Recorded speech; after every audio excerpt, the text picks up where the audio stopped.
Titulares: Impacto BTV Estelar. 13.000 afectados por Corium Inversiones siguen a la deriva y sin respuestas concretas. Tomas de carreteras y exigencias permanentes son parte de las presiones que ejercen para que se les devuelva su dinero. Todo se haga transparente, en el cual por nosotros vamos a estarle comunicando al pueblo hondureño. Hasta la fecha, 88 mujeres han perdido la vida de manera violenta en lo que va de 2025, según organizaciones. Honduras se convierte en el país más violento para ellos. A todos buenas noches, bienvenidos a Impacto BTV Estelar. Llueve en algunas regiones del país, hay que tener mucho cuidado si usted va conduciendo, tenga un poco de paciencia también porque el tráfico está pesado. Gracias a todos aquellos que nos siguen en las diferentes plataformas digitales y también que nos escuchan por Acción Radio. Así iniciamos este informativo.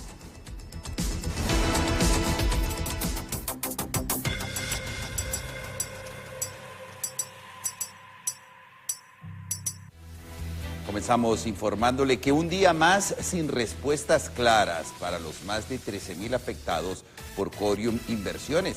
La incertidumbre creció este martes luego de que el gerente Iván Velázquez alertó que tenía orden de captura y por tal razón no se presentaba a una institución bancaria como había sido citado por la Comisión Nacional de Banca y Seguro.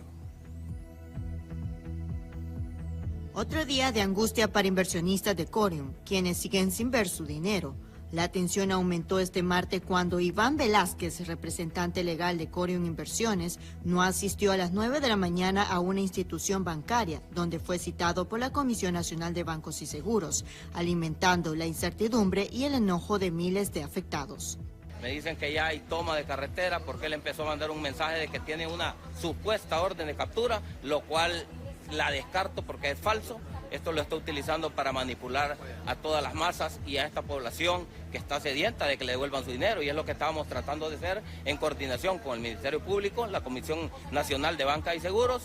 Se especulaba que el Ministerio Público había girado una orden de captura contra Iván Velázquez, lo que provocó que ciudadanos se tomaran la carretera CA13 en Choloma, mientras las dudas e incertidumbres sobre la entrega del dinero crecían. Nosotros queremos que el banco, que ponga la mano con esos viejos, pues, que los apoye, pues, pucha, nosotros trabajamos duro, pues, 24 horas, no es que los quiten el dinero a nosotros. Corium es para ayudar a la gente pobre. Diversos sectores de la sociedad civil cuestionan la labor de las autoridades, quienes aseguran han tratado a Corium con guantes de seda. A esta empresa la tratan con guantes de seda, ¿verdad? La tratan muy políticamente, muy tolerantemente, y habría que ver por qué está pasando ahí, ¿verdad? Yo entiendo que tienen razón en algún sentido de que no quieren que la gente se moleste, los inversionistas, si se puede llamar de esa manera, ¿verdad? A mí me encuentran 10 millones de lempiras en mi casa y le digo que me van a esculgar hasta el último pelito de la cabeza para ver dónde lo saqué, ¿verdad? Más de 13.000 afectados por Corium esperan devolución de su dinero. La comisión confirma que solo hay 69 millones disponibles, no los 2.000 millones que afirmó Iván Velázquez. Se encontraron además 1.7 millones en lempiras y $85.000 en efectivo, además de un intento de sustraer 50.000 billetes americanos.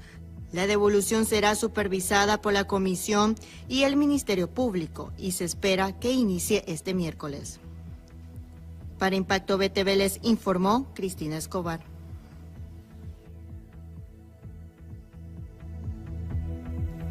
Ojalá y pues estas personas que han invertido su dinero ahí se les devuelva y que también las autoridades hagan lo propio y que nos enteremos realmente quién está detrás de todo esto. Y la criminalidad se ha ensañado con las mujeres en Honduras. Diariamente se registran hechos violentos que le roban la vida a este sector que es tan vulnerable de la sociedad, lo que convierte al país en uno de los más violentos para el género.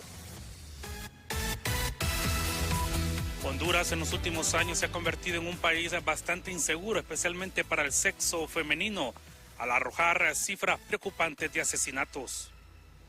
Sin duda, la muerte violenta de mujeres y los femicidios ha incrementado. El mes de mayo se registran muchas más muertes violentas.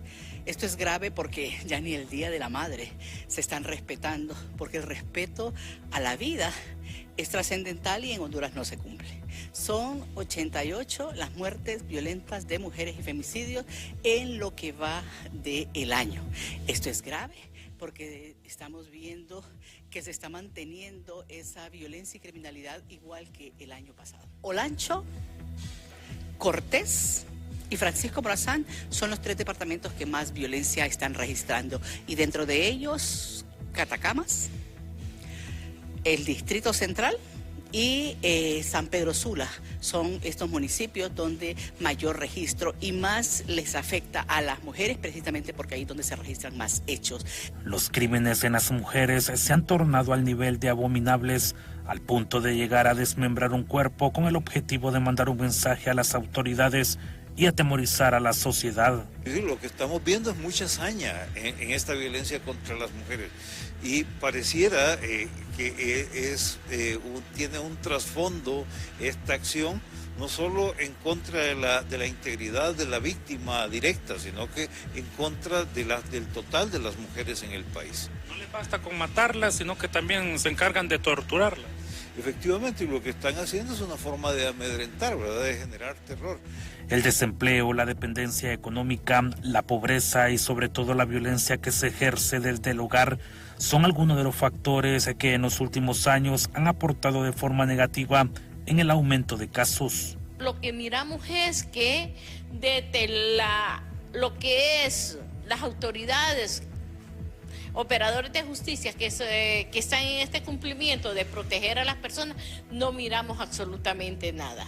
Y también la sociedad dudamos del trabajo que están haciendo. Entonces, ¿cómo hacer para armonizar esas obligaciones que se tienen y que la sociedad confiemos en estas autoridades? Según un informe, a la fecha el grado de impunidad se mantiene en un 95% de estas muertes, por lo que los asesinos de mujeres andan libremente deambulando en la sociedad.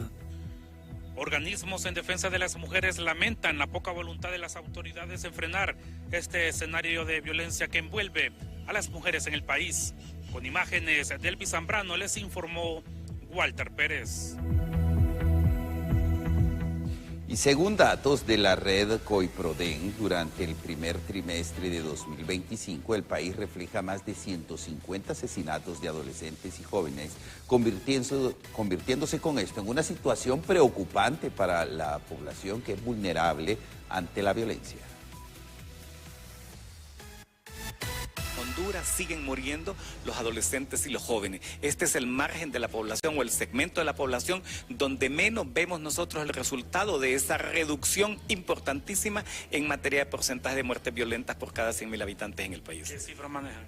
Bueno, solo en el primer trimestre del año 2025 llevamos un total de 150 muertes violentas de adolescentes y jóvenes y más de 73 que han muerto en accidentes viales. Siguen siendo los departamentos de Cortés y Francisco Morazán los más violentos, con un promedio de 50 muertes violentas mensualmente de personas entre 0 y 30 años de edad, y apenas vemos que hay una reducción de un 13% comparado con los primeros 3 meses del año 2024.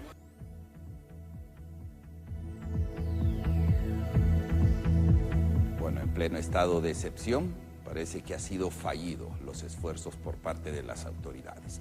Y casi a 2 meses de que ha pasado el accidente aéreo en Roatán, lo que los familiares de las víctimas ahora claman por justicia y exigen respuestas sobre las causas de este fatal accidente. Gabriela Plata nos ha preparado el siguiente resumen. Más de 56 días del trágico accidente aéreo en Roatán, donde 12 personas perdieron la vida y 5 lograron sobrevivir. El país se conmocionó el 18 de marzo, cuando se reportó la caída de la aeronave Jetstream 32, que cayó al mar minutos después de despegar. Ahora sus familiares, en medio del dolor y la incertidumbre, piden justicia y celeridad en las investigaciones. Los días pasan y hasta la fecha se desconoce de forma oficial las causas que originó la tragedia de esta aeronave, por lo que familiares de las víctimas, aparte del dolor, el luto, viven momentos de incertidumbre. Como madre yo le pido que nos ayude. Yo no aguanto más. Yo quiero que el presidente del Estado y Dios primero que ella ayude, porque mi hijo era un abogado con sueños, mis nietas, no puede quedar así. La justicia que saquen ese avión para que miren la causa, porque ese avión ya estaba malo y yo necesito que me ayude.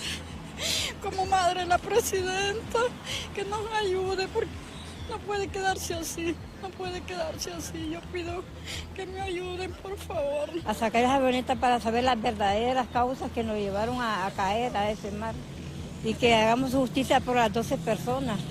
Porque no solo ella, no solo nosotros, también otras madres, otros padres, otros abuelos, otros hermanos también quedaron con ese dolor, que nunca se va a terminar ese dolor, siempre va a estar ahí. Unas personas de futuro, tenían su futuro por delante y ahí fueron cortados todos.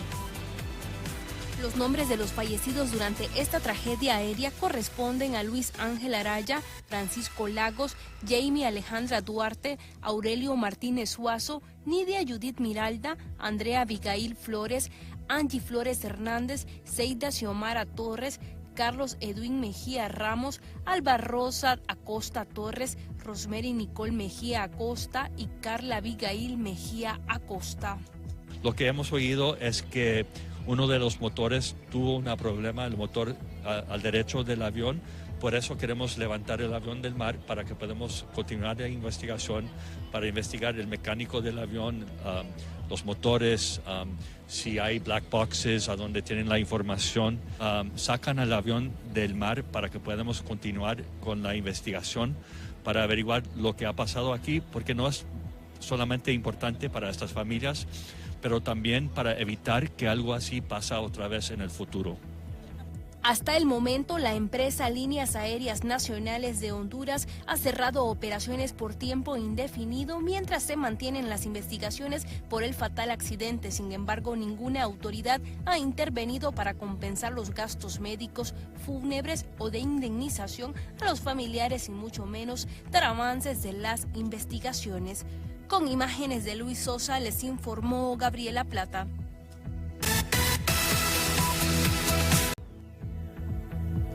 Gracias por seguir informándose con nosotros. Y en las últimas horas, un docente del Colegio de Profesores de Educación Media de Honduras realizó una toma un tanto peculiar, esto en los bajos del Congreso Nacional, a las bancadas para efectuar reformas que permitan a los docentes jubilarse de forma convencional.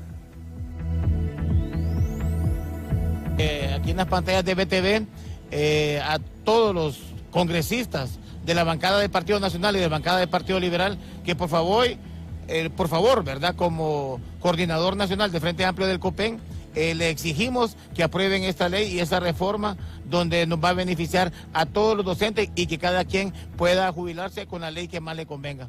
Bueno, de aquí no lo... Bueno, vaya forma de protestar. Estamos ya, es muy probable que mañana amanezcamos a 26 lempiras por dólar. Estamos a un centavo exactamente. Un tema que han tratado justamente desde el Congreso Nacional. Y nuestro compañero José Luis Castellanos nos tiene detalles esta hora. José Luis.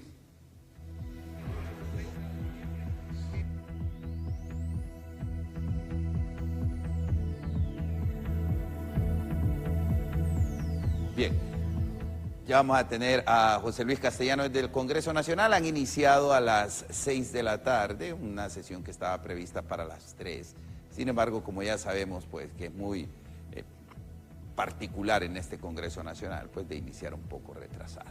Mientras tanto, establecemos contacto con José Luis. Les informo que en las últimas horas el Tribunal de Sentencia en materia de criminalidad organizada, medio ambiente y corrupción impuso penas de más de 108 años de reclusión para aquellos ciudadanos como Francisco Savillón Dubón, Carlos Alberto Cárdenas García y Franklin Eduardo Mairena Rodríguez, acusados por la fuga de Alexander Mendoza alias El Porqui. 108 años de reclusión para los ciudadanos Francisco Savillón Dubón, Carlos Alberto Cárdenas García y Franklin Eduardo Mairena Rodríguez, como las personas que participaron en la fuga del ciudadano Alexander Mendoza, mejor conocido como el Porqui. Los hechos probados durante el juicio oral y público indican que en fecha 13 de febrero del año 2020 un grupo de personas encapuchadas, incluyendo los hoy encausados, se introdujeron a la sede del Palacio de Justicia del Progreso para liberar al ciudadano Alexander Mendoza, quien pertenece a una organización criminal y quien estaba previo a que se le desarrollara una audiencia, ya que él tiene varios procesos judiciales pendientes. En este caso, a los imputados se les condenó por 4 delitos de asesinato en perjuicio de Wilmer Antonio Pozo, de Ronnie Mauricio Rodríguez, de Albert Lanza y de Herlin Osvaldo Ríos Herrera, todos miembros de la Policía Nacional Preventiva, y se les impuso una pena de 20 años de reclusión por cada uno de los delitos de asesinato cometidos, haciendo un total de 80 años de cárcel. Esta pena se suma a los delitos, en este caso de asociación para delinquir, por el cual se impuso una pena de 6 años de prisión.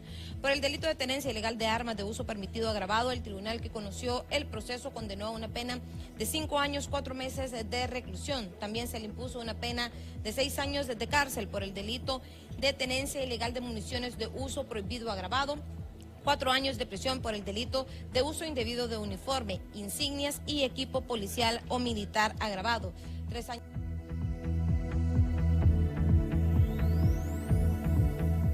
Y cambiamos de tema, ya que el candidato a la presidencia por el Partido Liberal, Salvador Nasralla, en compañía de Jorge Calix, anunciaron el pacto de la gran unidad del Partido Liberal de Honduras de cara a las elecciones generales de noviembre. El candidato del Partido Liberal, Salvador Nasralla, juramentó a la Comisión Coordinadora de Campaña y a las comisiones políticas departamentales, donde mencionó que esta unión es con un fin en común. Necesitamos ser útiles para el fin que todos perseguimos. Y el fin que perseguimos es rescatar al país. En este momento, el Partido Liberal, yo me considero con sinceridad, y ya lo anticipó Jorge, que voy a ser el presidente de Honduras. No tengo duda. Jorge y yo, por razones que ustedes saben y que pueden deducir, sabemos que a la persona que le tiene miedo el familión es a Salvador Nasralla. Jorge Calix calificó al ingeniero Nasralla como una buena persona y sin maldad, correcta para dirigir los destinos del país y colocar la bandera liberal en casa presidencial. Está unido, y cuando el Partido Liberal está unido ya sabemos lo que sucede. Gana de manera contundente. Hoy yo puedo decir con toda franqueza que el próximo presidente de Honduras va a ser Salvador Nasralla. Es la persona idónea para poder dirigir al partido en esta dura batalla. Hoy hemos demostrado con una acción que el Partido Liberal está unido, y yo genuinamente creo, y esto lo digo con franqueza, que Salvador Nasralla es una buena persona. Yo cuando platico con Salvador me siento agradado.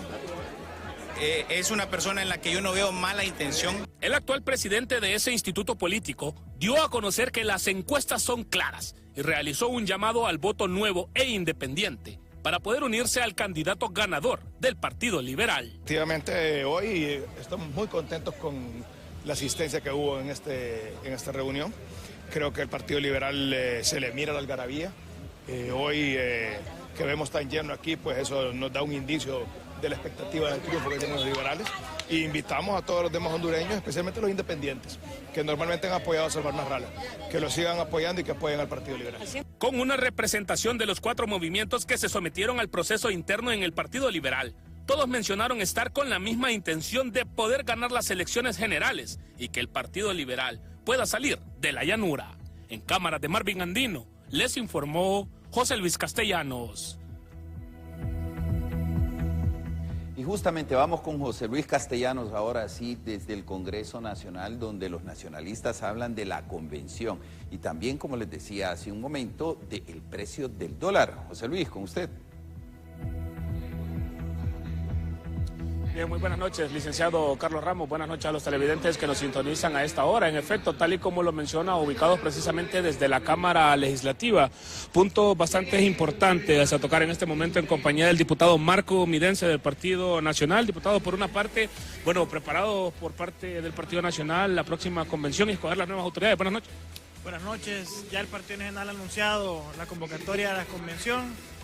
Estamos listos para que las autoridades partidarias, que son los convencionales electos el 9 de marzo, puedan acudir y esperemos que aquí en Tegucigalpa, pues este próximo fin de semana se celebre con todo el apoyo para Papi a la orden y a las autoridades que fueron electas. Algo muy importante también, usted en sus redes sociales manifestaba la preocupación en cuanto al tema del dólar. Ya mañana latentemente podríamos amanecer con el precio del dólar en 26 lempiras. Este es un tema nefasto para la economía, es un efecto inflacionario. ¿Qué significa? Que el empira se deslice frente al dólar, más caro todo lo que importamos, llámese medicamentos, combustible, comida. Cuando todo se encarece, ¿qué pasa con los salarios? Mismo salario, más altos los precios, entonces menor consumo, entonces es menor capacidad adquisitiva. Entonces pierde el valor el salario que tenemos, porque el salario no cambia.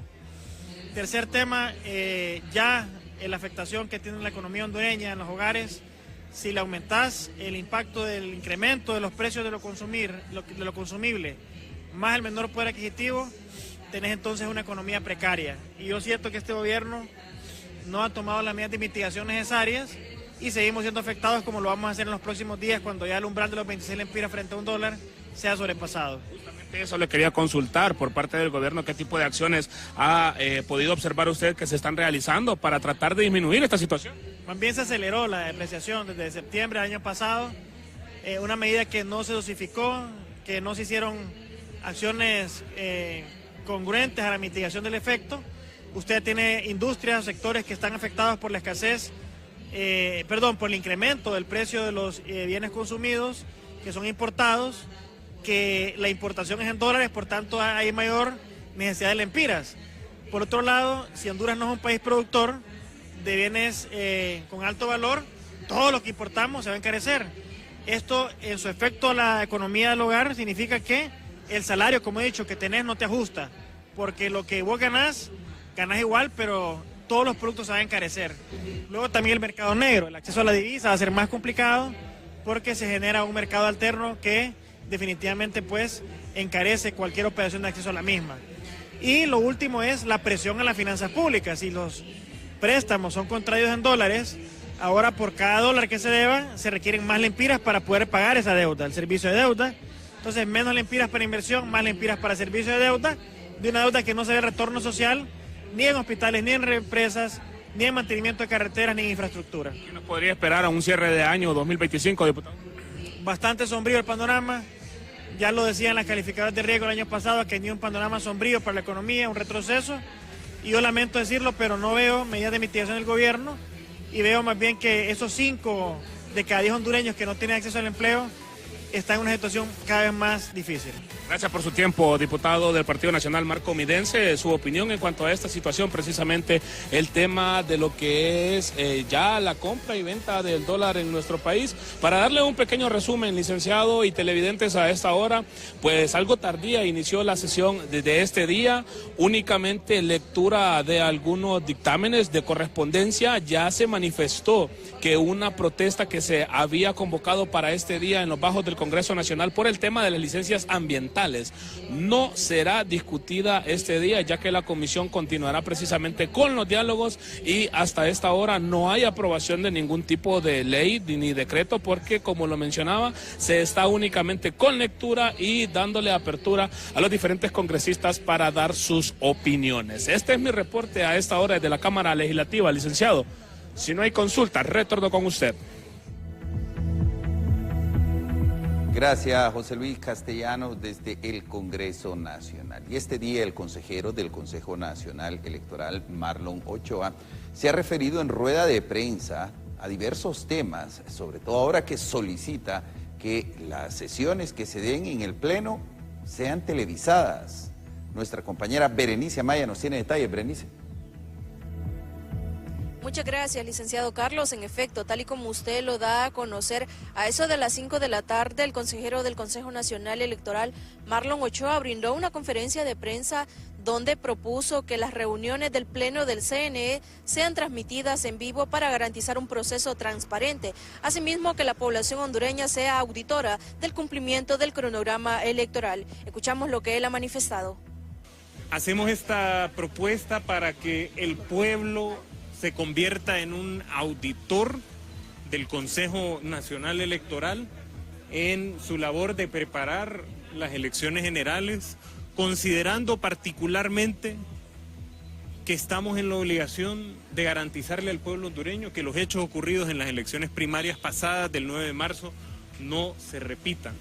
Hacemos esta propuesta para que de manera transparente el pueblo sepa día a día cómo se va avanzando en el cumplimiento de las 138 acciones que conforman el cronograma electoral y para que el pueblo hondureño también pueda auditar el cumplimiento de este cronograma y se sepa día a día, semana a semana, mes a mes, cómo el Consejo Nacional Electoral va avanzando en la preparación de estas elecciones. Y también hay que decirlo, para que las decisiones que toma este Consejo Nacional Electoral nunca más se hagan a escondidas del pueblo. Hay órganos y poderes del Estado que ya hacen transmisiones en vivo de sus sesiones. Debemos tomar este ejemplo para que el pueblo hondureño conozca las discusiones que tenemos al seno del Consejo Nacional Electoral y que auditen el avance. Estas han sido las declaraciones por parte del consejero Marlon Ochoa. Por su parte, la consejera presidente Cosette López no se ha pronunciado ante esta propuesta. Regreso con usted, licenciado Carlos, al estudio central. Buenas noches. Y cambiamos de tema, ya que preocupados se encuentran vendedores de vehículos usados al asegurar que las autoridades de la Alcaldía Municipal del Distrito Central pretenden desalojarlos, esto porque utilizan algunos predios en el Obelisco, esto en Comayagüela. Asegura que muchos tienen hasta más de 30 años de operar en el lugar y a esta altura ven injusto dicho atropello. Del año pasado para acá, con esta nueva autoridad, hemos tenido problemas. Los vienen a desalojar a cada rato, los mandan las drogas, los llevan los vehículos sin aviso, sin nada, solo ellos vienen y no les interesa cómo estamos, ni preguntan. Nosotros les enseñamos porque sí, por medio del alcalde hemos estado en reunión con ellos y él pues ha querido apoyarnos y darnos a ubicarnos bien. Y nos dice, no, estén tranquilos que ya los vamos a ver cómo los ubicamos a ustedes. Pero a la hora es todo lo contrario. Vienen a levantarle los carros. Vienen a levantar los vehículos sin aviso, sin nada. ¿Pagan algo ustedes acá mensualmente? Y juzgado en materia de criminalidad organizada, medio ambiente y corrupción dictó auto de formal procesamiento para 3 ciudadanos involucrados en el caso de Inversiones Pinares. Procesamiento con medidas sustitutivas en la causa instruida contra Fernando Menacés Padilla Díaz, Víctor Lorenzo Bernarte Ramos y Douglas Alexis Alvarenga, acusados por los delitos de explotación ilegal de recursos naturales y daños agravados en perjuicio del medio ambiente. La empresa Inversiones Pinares causó un perjuicio grande en el ecosistema en la montaña de Botaderos ubicada en Tocoa de Puerto. Y alrededor de 19 hondureños llegarán al país utilizando el programa de autodeportación de Trump, que ofrece $1,000 y un vuelo a migrantes que se vayan voluntariamente usando la aplicación móvil CBP Home. Donde usted dice, yo quiero volver a mi país y le dan $1,000 y el gobierno le arregla un boleto aéreo y así evita una deportación, que lo agarren en la calle, que no le permiten ir a su casa o vender sus cosas y preparar su salida. Hay 18 hondureños que dicen, yo me voy por las buenas antes de que me saquen. Y va a ser el primer grupo de hondureños autodeportados y esperemos que...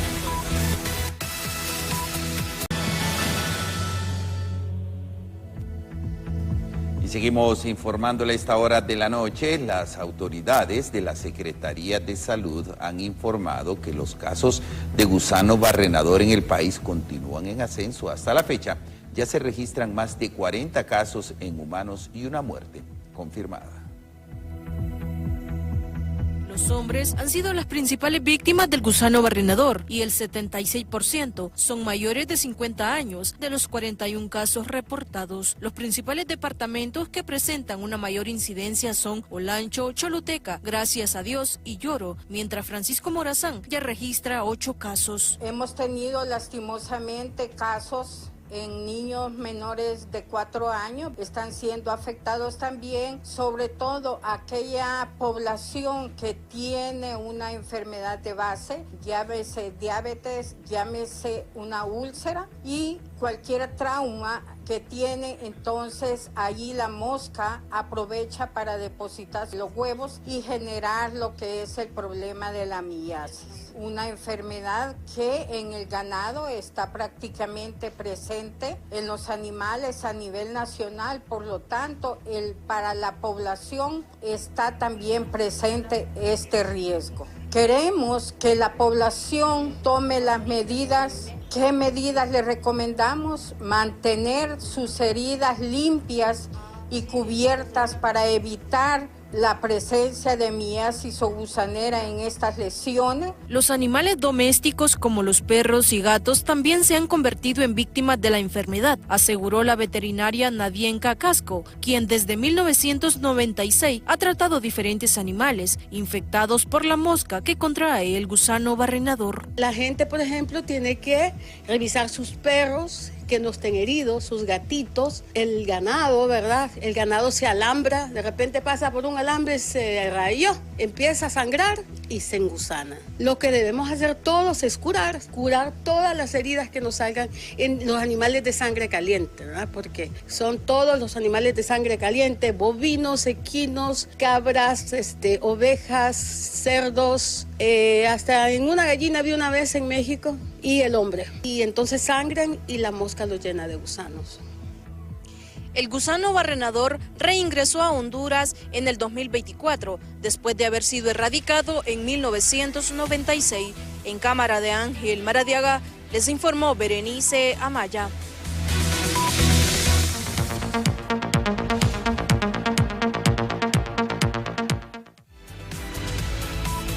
Y según los cálculos de economistas, $500 millones al año perdería Honduras si el gobierno de los Estados Unidos le aplica un impuesto del 5% a las remesas familiares.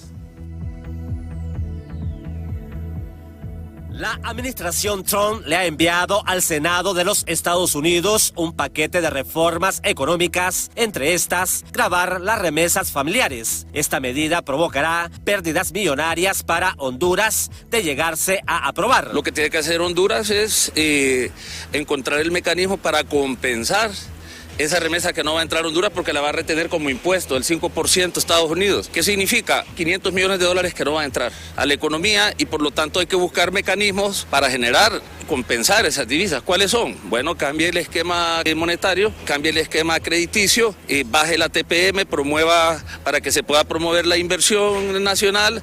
Hay que tener políticas claras de promoción de inversiones. El 95% de los dólares que recibe Honduras por remesas familiares provienen de los Estados Unidos. Y según datos del Banco Central, los catrachos que reciben estos dólares, el 85% lo destinan al consumo, por lo que el impacto será grande en la economía del país. Si un hogar hoy en día está recibiendo mensualmente $500 en promedio, de acuerdo a lo que establece el Banco Central, significa que con ese 5% va a recibir $25 menos, va a recibir $475. Por lo tanto, entonces va a tener una afectación directa sobre su ingreso disponible y eso obviamente afecta el consumo. Por lo tanto, aquí el llamado que hacemos nosotros es a las autoridades para tomar las medidas del caso, fortalecer la economía nacional, buscar los mecanismos para mejorar las oportunidades de trabajo, las oportunidades de ingreso, pero también a los hogares que reciben remesas para que sean muy inteligentes en el uso de esos recursos. Los economistas aseguran que de implementarse ese impuesto a las remesas familiares, se corre el riesgo que en un futuro ese tributo se vaya incrementando aún más. Todos esos escenarios